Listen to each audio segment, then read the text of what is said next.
Good morning. It's time to read another chapter from Luke. And today we'll be reading Luke chapter 9 on December 9th for our continuing Advent series of reflections on this magnificent gospel. Let me just pull up Luke 9. Here we go. And we'll go from there. Here we go.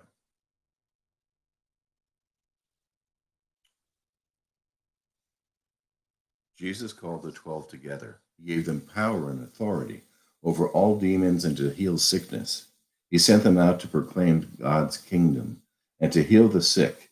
He told them, "Take nothing for the journey, no walking stick, no bag, no bread, no money, not even an extra shirt. Whatever house you enter, remain there until you leave that place.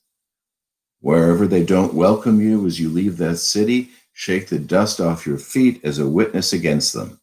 They departed and went through the villages, proclaiming the good news and healing people everywhere.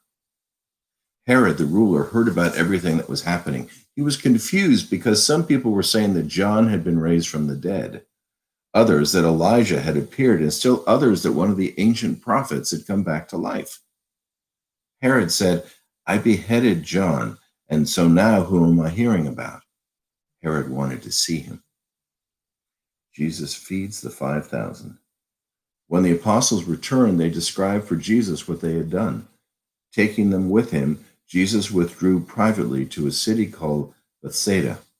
When the crowds figured it out, they followed him. He welcomed them, spoke to them about God's kingdom, and healed those who were sick. When the day was almost over, the 12 came to him and said, "Send the crowd away so that we can go to the nearby villages and countryside and find lodging and food, because we are in a deserted place." He replied, "You give them something to eat." But they said, "We have no more than 5 loaves of bread and 2 fish, unless we go and buy food for all these people." They said this because 5,000 men were present. Jesus said to his disciples, "Seat them in groups of about 50. They did so, and everyone was seated. Jesus took the 5 loaves and the 2 fish, looked up to heaven, blessed them, and broke them, and gave them to the disciples to set before the crowd. Everyone ate until they were full, and the disciples filled 12 baskets with the leftovers. Once when Jesus was praying by himself, the disciples joined him, and he asked them, "Who do the crowd say I am?" They answered, "John the Baptist, others Elijah, still others that one of the ancient prophets has come back to life." He asked them, "And what about you? Who do you say that I am?" Peter answered, "The Christ sent from God." Jesus gave them strict orders not to tell this to anyone.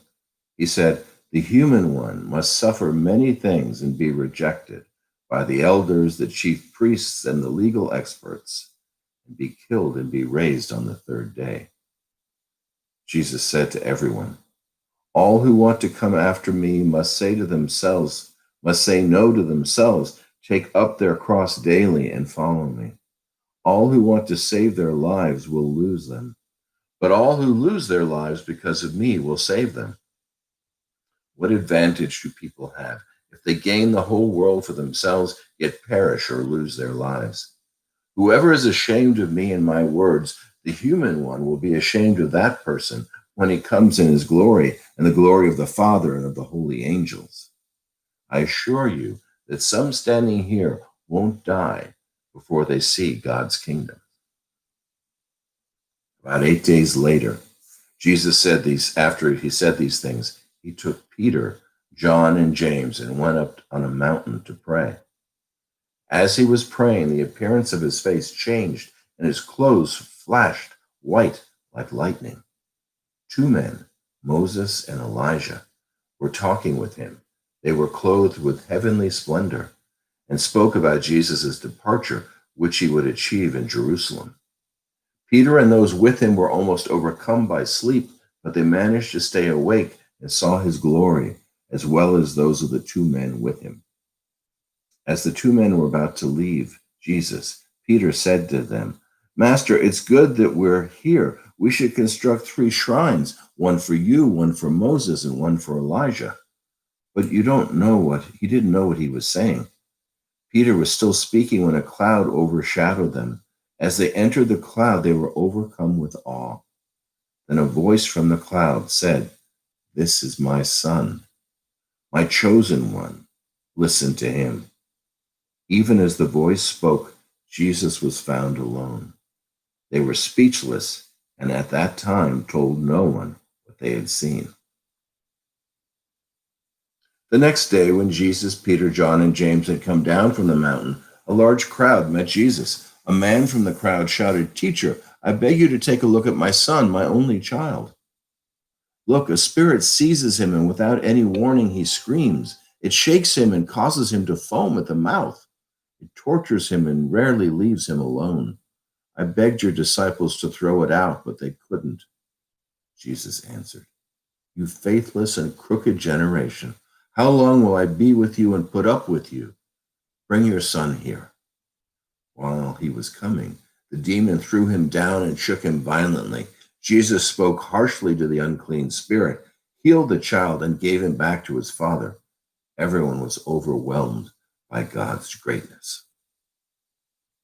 While everyone was marveling at everything he was doing, Jesus said to his disciples, Take these words to heart. The human one is about to be delivered into human hands.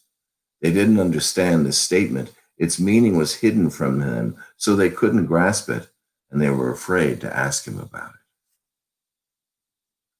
An argument arose among the disciples about which of them was the greatest. Aware of their deepest thoughts, Jesus took a little child and had the child stand beside him. Jesus said to his disciples, Whoever welcomes this child in my name welcomes me. Whoever welcomes me welcomes the one who sent me. Whoever is least among you all is the greatest. John replied, Master, we saw someone throwing demons out in your name, and we tried to stop him because he isn't in our group of followers. But Jesus replied, Don't stop him. Whoever isn't against you is for you. As the time approached when Jesus was to be taken up into heaven, he determined to go to Jerusalem. He sent his messengers on ahead of him. Along the way, they entered a Samaritan village to prepare for his arrival. But the Samaritan villagers refused to welcome him because he was determined to go to Jerusalem. When the disciples, James and John, saw this, they said, Lord, do you want us to call the fire down from heaven to consume them? But Jesus turned and spoke sternly to them, and they went on to another village. As Jesus and his disciples traveled along the road, someone said to him, I will follow you wherever you go. Jesus replied, Foxes have dens, and the birds in the sky have nests, but the human one has no place to lay his head. Then Jesus said to someone else, Follow me. He replied, Lord, first let me go and bury my father. Jesus said to him, Let the dead bury their own dead, but you go and spread the news of God's kingdom. Someone else said to Jesus, I will follow you, Lord, but first let me say goodbye to those in my house. Jesus said to him, No one who puts a hand on the plow and looks back is fit for God's kingdom. The end of chapter 9, the book of Luke. See you tomorrow.